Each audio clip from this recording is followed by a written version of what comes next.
दापोलीतील जोग नदीचं पात्र झालं डम्पिंग ग्राउंड।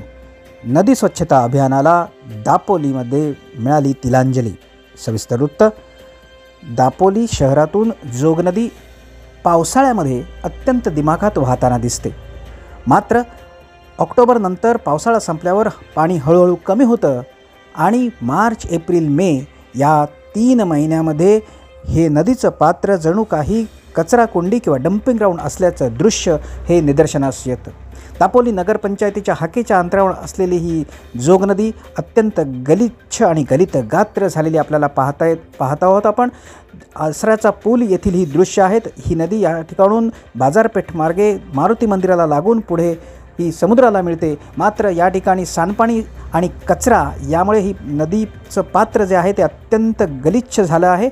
पावसाळ्यात अगदी तोंडावर आला आहे आणि हा सगळा कचरा हा समुद्राला मिळणार आहे। संपूर्ण दूषित पाणी हे नदीपात्रातून वाहत हे समुद्र मार्गाला जाणार आहे। नदी प्रदूषणाचा प्रचंड असा विळखा हा दापोलीला बसलेला आपल्याला दिसतो आहे। नगरपंचायत प्रशासन याकडे लक्ष देणार का आणि नदीमध्ये कचरा फेकी थांबणार का, असे प्रश्न या निमित्ताने उपस्थित होत आहेत।